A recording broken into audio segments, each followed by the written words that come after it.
My why for wanting to find food freedom is because I am tired.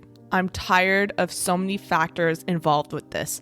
I'm tired of it taking me away from other important aspects of my life. I am tired of the constant food talk in my head, the constant worry about what I ate, how much I ate, and what I will eat next. I'm tired of feeling sick to my stomach every time I binge. I'm tired of sitting on the sidelines of my life because of food and my body. I'm tired of worrying about how my view on food and eating habits will affect my daughter and her choices. I'm actually terrified of stopping the constant dieting, something I've known my entire life, and moving forward with a commitment to becoming an intuitive eater. I'm terrified, but also so excited. This is a fight that I have been fighting since elementary school. I'm now in my 40s. I'm excited to break these chains that have held me back and caused me so many tears. This is a message from one of the women in my community who was going through the intuitive eating challenge. And one of the things that I have my members and my clients do is write down the reasons why this is so important to you. And today, the topic of today's episode is I want to share with you 6 reasons why intuitive eating is worth it. Because I know firsthand what it's like to be stuck in that moment where you know that you cannot keep living this way anymore. You know that it has caused you so much pain, so much discomfort.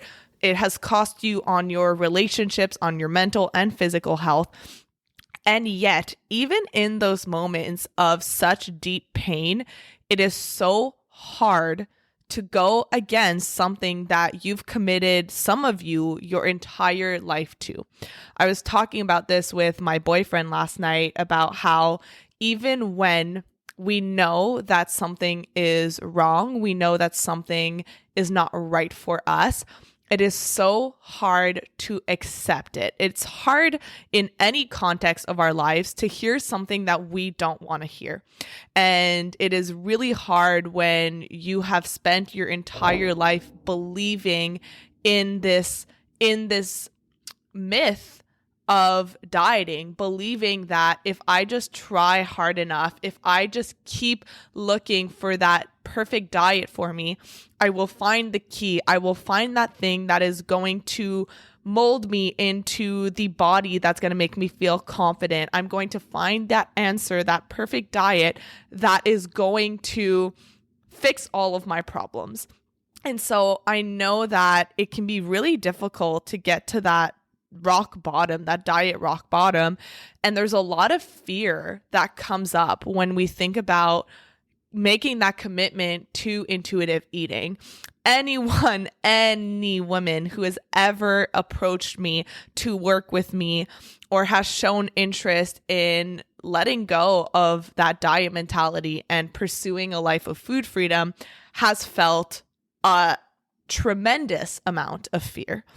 The fear, the resistance, the self-doubt is so natural because you have lived your entire life, most probably, feeling like you failed, feeling like all of these other areas of your life, maybe your career, your family, your friendships, you have those figured out, you've succeeded, and yet you still have this weight on your shoulders, feeling like overall there is still a failure there because you haven't been able to figure out this food and this weight piece. And so as long as I don't keep trying and I don't figure it out, then I'm going to feel like a failure. And a lot of people will think that intuitive eating means giving up. It means I have tried my entire life and now I'm giving up on this dream of finally having this goal weight, this goal body. And the truth is that intuitive eating is not giving up. It's allowing yourself to start living. And so today, what I want to talk about is from the perspective of someone who has not only been on both sides of the equation, but who has also worked with hundreds of women who are probably where you want to be in a couple of weeks or a couple of months, and who are now on the other side, having faced the fear, the self-doubt, the resistance, and still gone on that journey regardless, despite of this fear. I want to share with you 6 of the reasons why intuitive eating is worth it. My hope is to energize, inspire, motivate you, perhaps, to pursue food freedom, to pursue body image healing and personal growth through intuitive eating. And so I encourage you, as you're listening to this, if you're not driving or operating heavy machinery, to really tap into where you would like to be 3 months from now, 4 months from now, 5 months from now, however that timeline looks for you. Or even you can picture yourself 10 years from now and who you want to be, what kind of life you want to be living, and asking yourself, given your current choices and given your current reality, if you are tracking calories or restricting food or thinking about your weight 24/7, am I going to be able to achieve the life that I envision my future for? So as we go into today, I want you to envision that future, and I want you to really tap into that belief, because that self-doubt is going to creep back in. Your ego, what it likes to do is it likes to keep you safe. It likes to keep you in your comfort zone.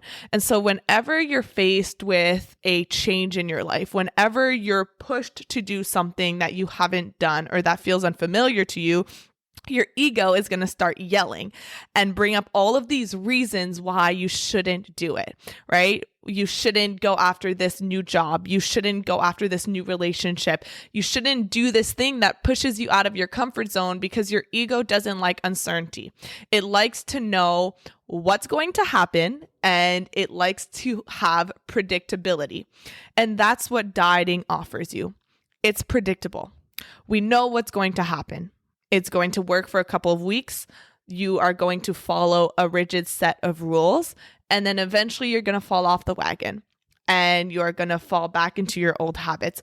We know it. We know it's predictable. And although we don't like it, our ego likes that familiarity, which is why so many people will stay stuck in the same job that they hate, because it's safe, it's predictable, and it's familiar. People will stay in the same relationships, again, for those same reasons. And so people will say, you can compare dieting to a toxic relationship, really. People will stay in it even though they're so incredibly unhappy. And we are driven in life by 2 things. Either we are driven away from pain or towards pleasure. And so one of the things that I do with my clients is let's address what damage dieting has caused. And so that is looking at the pain that you've been enduring because of this lifelong commitment to trying to shrink your body at the cost of so much in your life. And then the second thing is driven towards pleasure. And so today, what we're going to do is we're going to talk about those things that you gain when you heal your relationship with food, when you find food freedom, and when you become an intuitive eater. So if right now you are afraid of intuitive eating because it's uncertain, you don't know what's on the other side, you are afraid that you're going to fail again. You are afraid that if you don't commit your entire life to dieting and weighing yourself and trying to be in control of everything you eat, you're afraid that you're going to spiral out of control and your future could look even more bleak than it does now. If you're afraid that if you stop trying to intentionally lose weight through restrictions, you'll gain weight, become less lovable, and have worse self-esteem than you have now. If there's all of this fear and resistance, I just want to first validate that these are very real fears. And I don't want you to think there's anything wrong with you or feel guilty for feeling this way. Every single one, without fail, every single one of my Food Freedom Academy clients felt the same way when we started working together. And in the program, we work through these fears because it's necessary. If you ever want to heal and get to a positive, peaceful relationship with food and your body, addressing the fears that are holding you back is a crucial part of the process. So the first reason why intuitive eating is so worth it and healing your relationship with food will transform your life in more ways than just having more control around food. Like the things I'm going to talk about today go beyond just the food, right? Beyond the trust that you are going to build with yourself and with your body, beyond being able to eat without guilt, without fear of losing control. Like those are things that are given, of course, because when you heal your relationship with food, you remove that sense of urgency and scarcity around food. And so you start to feel more relaxed, more calm, more intentional with your choices. And with intention comes feeling good. You get to make decisions because you want to. You get to take your power back. You get to take your independence back around food. You are no longer dictated by diet culture. And so that's just a disclaimer that what we're talking about today goes beyond the food, because a lot of people, of course, they want to stop binging, emotionally eating, overeating, the food guilt, and that comes along with it. But there's so many benefits that are unspoken. And so one of those things is you get to have your time, your energy, and your mental space back for thoughts beyond just food and your body image. When you are struggling with your relationship with food, when you're constantly dieting or trying to lose weight, your brain is consumed with the number of calories that you've eaten, the size of your clothes, the number of pounds that you weigh, how you look in the mirror, what you ate this morning, what you're going to eat tomorrow, what other people are thinking about how you're eating, what social events you might have to go to. Like these thoughts are never ending. And these anxious, obsessive thoughts keep you cemented in a pattern of unhealthy behaviors like those food restrictions, over-exercising, or the restrict and binge cycles. Think of how much time you've spent thinking about food and your body. Think of when your concerns about your weight first started for you. It might be when you were a child and you got messages from your doctor or even your parents or well-meaning adults telling you that you're chubby, right? And going on Weight Watchers with your mom. Or maybe it was when you hit university and you started hearing messages about the freshman 15, or maybe it was after having kids. I want you to think back on how many years, how much time and energy has been dedicated to something that when you die, your body goes with you. And I posted this on Instagram, like at your funeral, no one will be talking about how thin you were, the size of your jeans. That goes with you. I want you to think about how many days and nights were spent online researching weight loss strategies, dieting tricks, healthy eating tips, fat burning workouts. I remember my Instagram was just filled with like healthy recipes and workout videos. And if I wasn't doing homework, if I wasn't with people, or even when I was with people, I was tracking my calories into MyFitnessPal. I was on social media thinking about food, because when you are either malnourished, you're undernourished, or you're restricted, you're just thinking about the things that you can't have. Think of how many wasted minutes were meticulously tracking calories consumed and burned, right? Looking at your Fitbit, and again, MyFitnessPal. I have nothing against MyFitnessPal. I think that it could be helpful for some people, but most of the time it can be used for disordered eating habits. How many days have you spent judging yourself as either good or bad? Like given yourself a worth a worth value based on your food choices? How many hours thinking about how to avoid social situations that could potentially tempt you with forbidden foods and cause you to lose control? So when you get rid of those obsessive thoughts, right? And it's not as easy as just turning a light on and off. There's a process that goes behind getting rid of those thoughts, or at least minimizing them.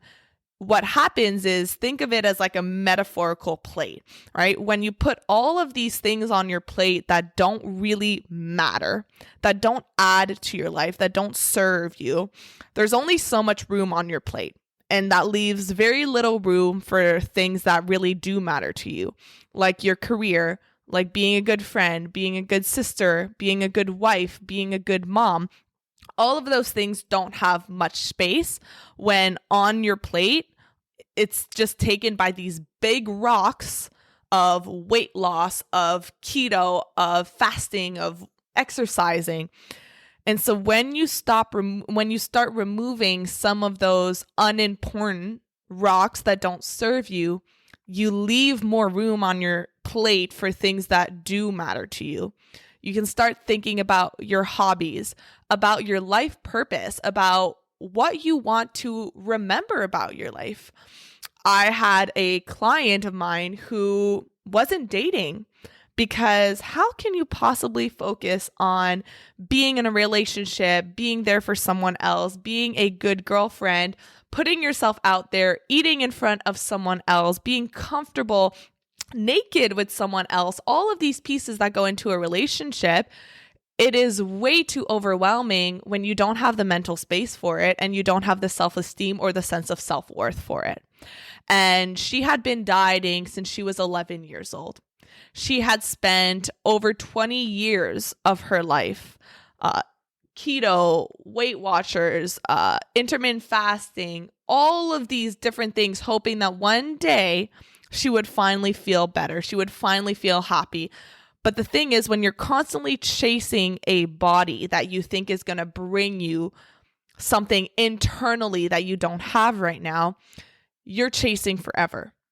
And so when we worked together and we went through the process of helping her become an intuitive eater and heal her relationship with food, she actually started dating someone while we were working together, and they're still together and they are so freaking cute. I see them on social media all the time, and she is so much happier.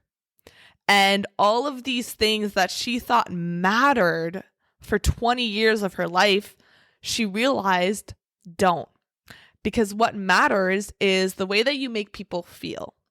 What matters is the way you show up in the world, the relationships you have, not the body that you have. No one will remember that. Another example is a client who also, when we were working together, had the mental space and the confidence to quit her dead-end job, a job that she hated, that she had been there for 10 years, that wasn't going anywhere, but she was just staying there because it was comfortable. And that's the beauty of doing this kind of personal growth work, is that it doesn't just apply to one area of your life, like food and exercise. When you put yourself out of your comfort zone, when you realize that you can do things that scare you and you won't die, that you can push yourself out of your comfort zone, that you can become anyone that you want to become, then you start taking more risk in your life and you start being more intentional with the kind of life that you want. And you stop living in autopilot, staying in the same jobs, the same relationships, the same homes, and you start becoming more of who you're really meant to be. So she quit her dead-end job. She got a new job that was a promotion, better paying job, more opportunity. She bought her own house during our time together. And this is common. Having these kind of life changes is so common. Actually, someone who's just in the Food Freedom Academy right now had been a stay-at-home mom for years and got this amazing job opportunity. So your entire life evolves when you remove those things off of your plate that don't matter and start taking account into the things that really are important to you. So that's number one. Number two is you get to experience life more. You get to experience life fully. This passage from an author and activist, Anne Lamott, had really resonated with me. This is what she said. Oh my God, what if you wake up someday and you're 65 or 75 and you never got your memoir or novel written? Or you didn't go swimming in warm pools and oceans all those years because your thighs were jiggly and you had a nice, big, comfortable tummy. Or you were just so strung up on perfectionism and people pleasing that you forgot to have a big, juicy, creative life of imagination and radical silliness staring off into space like when you were a kid. It's going to break your heart. Don't let this happen. Wow. I remember, if you have heard my story on episode 1 of how I got to where I am today, I had that same experience where I wanted to go travel to Italy, and the fear of being exposed to carbs, cheese, gelato, the fear of gaining weight almost held me back. And I was in my, I think, either teens or early 20s. And I thought, oh my God, imagine I spend the rest of my life holding myself back from going to a restaurant, going on dates, being in relationships, going on spontaneous ice cream dates with my friends because of the fear of weight gain, because of the fear of food. When you heal your relationship with food, you get to experience life more because you stop caring about other people's opinions. You stop putting so much weight, again, on things that really don't matter at the end of the day. You stop people pleasing. You stop living your life for someone else that truly probably doesn't care. I say this to my clients all the time, is that people don't care about you as much as you think that they do, because you don't care about people as much as they think that you do. You're not going to bed thinking about Janice at the gym who gained weight in the past couple of months. You're thinking about yourself. You're thinking about all the things on your to-do list and having to wake up early and taking care of your kids. You're thinking about your life. And so when you remove this constant obsession with food and your body, you get to experience life more. You get to go to those restaurants that you've always wanted to try and order the thing that you really wanted to have. So before we move on to the third reason, I want you to ask yourself, and if you can, journal on this, how many things have you already missed out on because of dieting? Or because you're holding yourself back because of food or your body? So reason number 3 that recovery and healing your relationship with food is worth it is you'll be able to exercise for pleasure and for health instead of punishment. One of the principles of intuitive eating is learning how to implement gentle movement into your life, how to have a better relationship with exercise. Because when you're dieting, you are exercising to burn calories, right? You're exercising as a form of punishment for how your body looks. I remember I used to show up at the gym every single day, and people used to look at me and say, wow, the girl is so disciplined. She's so disciplined. She's so fit. She must love working out. And the truth is, I hated it. And yet I did it because I felt that I had to change my body, or I had to maintain the current body that I had. And the only way to do that was to burn as many calories as possible. I ran half marathons, not because I liked it, but because in my head, that's the thing that burned the most calories. And I incurred a bunch of overuse injuries, because I not only have a terrible back, I have scoliosis, so long distances of running is not recommended. I got very bad runner's knees, bursitis in my hip, shin splints. So I was deteriorating my physical body because I thought that that's what healthy meant. Exercising, over exercising, doing something I hate because I had to look a certain way.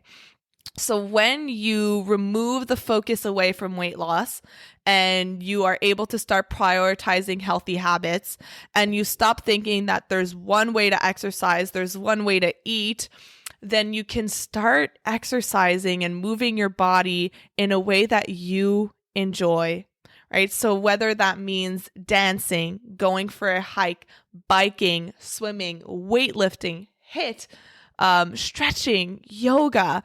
This is something that I do with my clients because maybe you don't know what you enjoy doing.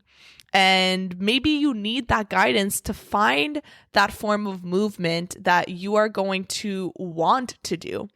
And I have a 10-step habit blueprint in the academy, which takes anyone through the process of forming a new habit. And one of that habit could be getting more movement into your day.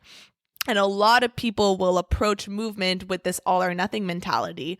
If I'm not doing 30 minutes, 45 minutes a day, then it doesn't count. And so when you remove this all or nothing mentality that comes with dieting, then you get to enjoy exercise again. You get to be consistent with it. You get to feel proud. I was working out this morning and I started weightlifting, and I'm doing a program to try to lift heavier. And I was actually thinking about this, like my body hasn't changed since I started this program. I don't look visibly different, but I'm lifting heavier every week.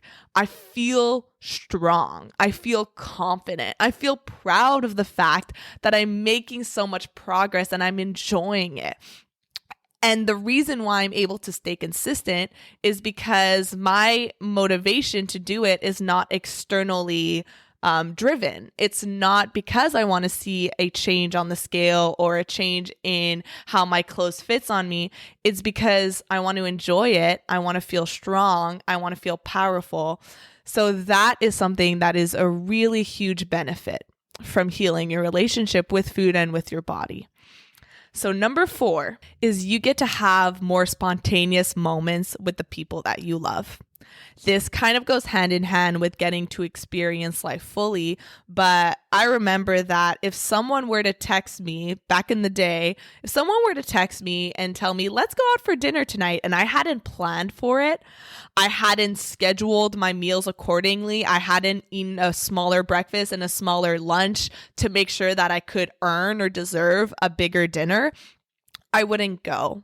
Or if I did go, it caused me so much anxiety and I would think of a way to make up for it the next day. And the spontaneous moments don't just involve food, they involve anything, right? When you're not trying to meticulously plan every single meal or snack around the activities for your day, you get to learn how to be flexible. You get to live a life that is more adventurous, is more spontaneous. So that's one of the pieces that people tend to miss about intuitive eating, is that yes, it helps you have a different mindset around food, but it helps you have a different mindset around everything. The way you do one thing is the way you do everything. And so if you have an all or nothing mentality when it comes to food, chances are you probably have it when it comes to exercise and with work and with family and any habit that you have. If you are very rigid and organized and structured, it could be a positive, but everything can be taken too far. And if you're taking that too far when it comes to your schedule and your structure around food, it is very hard to have a spontaneous and fun and adventurous life. So number 5 is being able to eat the same things as other people. Right? I used to go to my sisters and everyone, I come from a big family, everyone would be having like pasta alla Gigi, which is most of my siblings and parents' favorite pasta dish. And I would ask them to make something different for me. Not because I was intolerant to the food, not because my body couldn't handle it, but simply because I didn't think that, number one, I should eat something that was so high in carbs. I didn't think that I deserved it. It would cause me anxiety to eat something that was so high in carbs. And so you isolate yourself and you're watching everyone else eating something that truly, I tried to convince myself that I didn't want it, but the fact of the matter is I did. I absolutely did wish that I could eat like everyone else and not be in my head. And when people were eating, they would just have conversations, right? They weren't fixated on their plate and thinking about how many calories they were consuming, but that was what was happening for me. And so you get to be able to enjoy moments and be present and have that connection of food. I know that one of my friends, we were talking about this because she also has had a past of restriction and this obsessive thinking when it comes to food. And a couple of months ago, we were out and about. We had gone out for dinner, and then we stopped at a coffee shop to go pee, and they had these what were they? Dulce de leche cheesecakes in the display, and it just looked so delicious. And so spontaneously we were like, let's do it. Let's grab it and let's share. Number one, that would have never happened a couple of years ago. But we were sitting and neither of us were particularly starving. We had a little bit of room to have it, and we were enjoying every single bite. And we were just talking about the fact that like us having this moment, this connection, being able to share this experience of this delicious cheesecake with my best friend is so much more important than worrying about those few extra calories that I ate. And here we are months later, we don't stop talking about how good that cheesecake was. And I am so thankful that we decided to have it. And it seems like such a silly thing, but it's all of these small moments that add up. I remember when I was living in Italy and I had my first ever gelato, and there's a video of me having it. And I was there with one of my good friends, and I still remember that moment. I still remember enjoying the hell out of this gelato without guilt, without worrying about what I was putting into my body. This constant obsession over calories and carbs, it not only robs you from your ability to be present, but it robs you from your ability to enjoy food that is meant to be enjoyed. So that is my long-winded, sorry, I went off track, but you get to enjoy food again, right? Some foods are nourishing, some foods are fun foods. That's the way I describe them. And those fun foods are there to be enjoyed. But when you are constantly restricting or dieting, or you are eating those foods, but there's the guilt and shame behind it, you're robbing these foods from their sole purpose, which is to be enjoyed, because you're having that brownie, but in the back of your mind, you're thinking, I shouldn't be doing this. I'm doing something bad. And so all of these negative emotions, negative thoughts cloud your experience, cloud your ability to enjoy these foods. And then the sixth reason why recovery is so worth it is that you get to improve your relationships. And this kind of ties everything in that we are talking about today. When you are constantly living in your head, when there is so much negativity, there is so much obsession, when 99% of your headspace is consumed with thoughts about food and your body, it is incredibly difficult to be present for the people that you love. It is hard to go out for dinner with your husband or your boyfriend and just order the food that you want to have and have a conversation about how their day was and be present with what they're saying, because you're thinking about how many calories are in the spaghetti that you're having. It is hard to be present at your kids' soccer game or their birthday party because you're afraid of the cake that's on the table. You're afraid of losing control. You feel bad. It's very difficult. And I'm saying this as someone who lost a lot of friends when I had my eating disorder because I didn't want to go out to restaurants. I was scared to go out to bars. I was so secluded and isolating myself. It's very hard to have meaningful relationships. So those are 6 reasons why committing to intuitive eating and healing your relationship with food will change your life beyond trusting yourself around food, beyond putting a stop to emotional eating and binging. It makes your life grander, more fulfilling, bigger, more exciting. Instead of spending your entire life trying to shrink yourself, make yourself small, you get to live life and experience it. So a little recap is number 1, you get to have your time, energy, and mental space back. Number 2, you experience life more. Number 3 is you will be able to exercise for pleasure and health instead of punishment. Number 4 is you get to have spontaneous moments with the people that you love. Number 5 is you're able to eat the same things as other people. And number 6 is improved relationships. So as we're wrapping up this episode, there's a couple of questions that I encourage you to reflect on. Because again, it's easy to let our fear, our self-doubt, our resistance to the unknown, to the uncertainty, hold us in a space that we're unhappy in.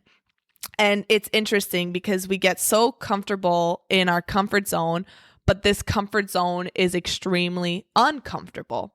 And so I want you to ask yourself, what does my future look like 5 years, 10 years from now if I keep doing what I'm doing?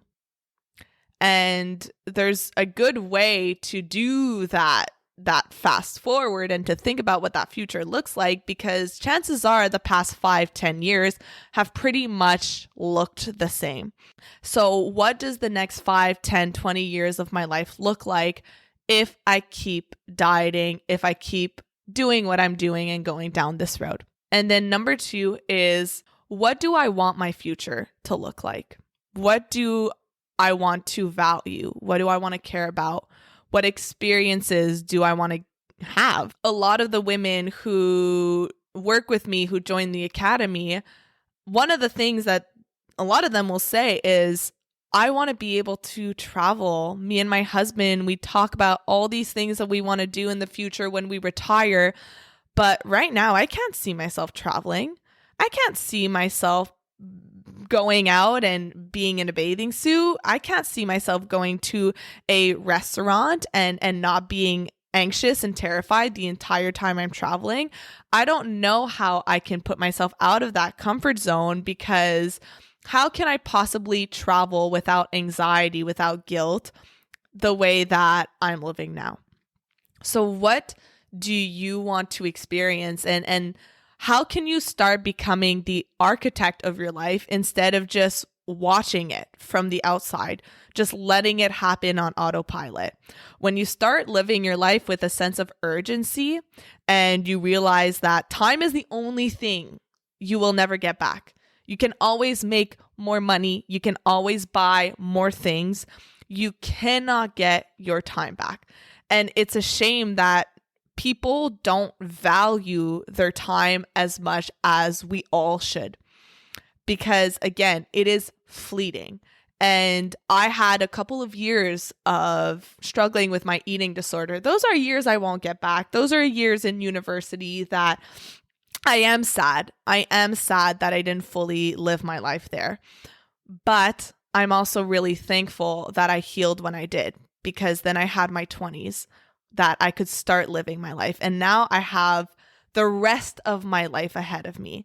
And I'm so excited when I think about my future, because it's unleashed. It's not held back by these shackles of my weight or my body or what people think of me or how I'm going to eat. That's not even a consideration.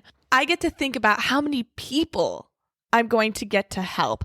I get to think about how big my career is going to be and how much I'm going to get to accomplish and experience and the traveling I'm going to get to do.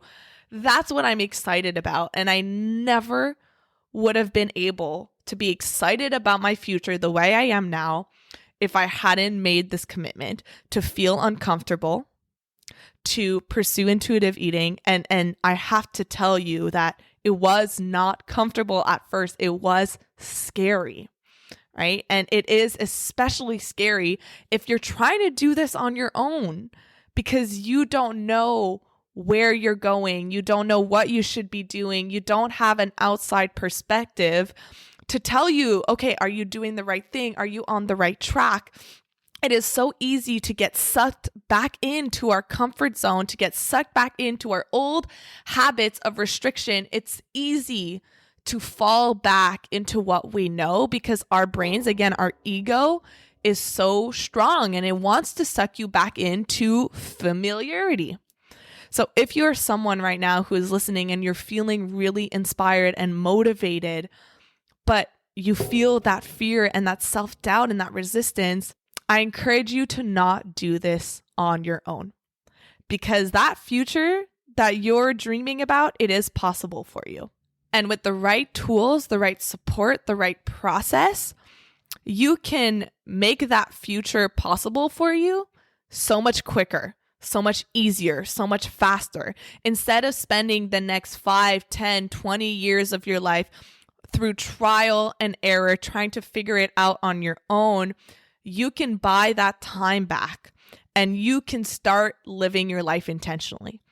So if you are someone who wants to become the creator of your life, you want to be intentional with the choices that you make and the life that you create moving forward and the future that you create for you, for your relationships, for your kids, for your family, then I would love to help. The Food Freedom Academy, which is my signature group coaching program where I take you through every single step from point A to point Z on how to heal your relationship with food, heal from years and years of dieting, how to unlearn all of these beliefs that are holding you back, your beliefs around food, your beliefs around yourself, all of these self-limiting beliefs that you have. You learn how to develop a new way of relating to food so that you can, of course, stop overeating, stop feeling out of control around food, stop obsessing over food and your body, move forward with your life in a way that feels natural so that food is no longer the central focus and control of your life. It's just kind of there. You don't have to think about it all day long. It's natural, it's easy, and it's intuitive for you. So if you want that kind of support, if you want to fast track your way to a healthier relationship with food, I would be honored to help and to guide you through that. So as I said, the Food Freedom Academy is now open for enrollment. We are starting in May. The spots are limited. And so if you are interested, if you're even a little bit curious about how this could help you create a new life for yourself, then you can head to the link in my bio, or you can go to sabrinamagnan.com/academy, where you will find the details on how you can connect with me so that you can ask your questions, know more about the program, and determine if this is a right fit for you. There is absolutely no obligation. If you connect with me, if you fill out an application, there is no obligation at all for you to enroll in the program. This is for informational purposes. I want to make sure that this is going to be a right fit for you. I do not accept anyone into the program because I want to make sure that this will be the program, the thing that you need to be successful in your goals. This is not for you if you are looking for a fad diet, a quick fix, a short-term weight loss attempt before a wedding or your summer vacation. This is not for you. This is so that you can heal your relationship with food and develop a way of eating that is balanced, consistent, and sustainable for the rest of your life so that you can enjoy the summer without the constant anxiety around food and your body. So if you want to know more, head to the link, sabrinamangao.com/academy. I would be thrilled to talk to you and see if this is a right fit. I hope that today's episode was helpful, inspiring, motivating for you. And of course, if you have any questions or you would like to talk to me, you can also send me a message on Instagram. I answer my messages personally. So Sabrina Magna Health is where you can find me. Have an amazing rest of your day and remind yourself that you are worthy, you are lovable, you are absolutely an amazing human being, and I will see you on the next episode. Thank you so much for listening to today's episode. If you found it valuable, I would love if you would share it with someone you know that could benefit.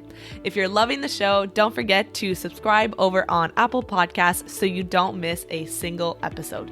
I really love hearing feedback from you, so please leave a rating and review over on Apple to help us get in the ears of more people who need it the most.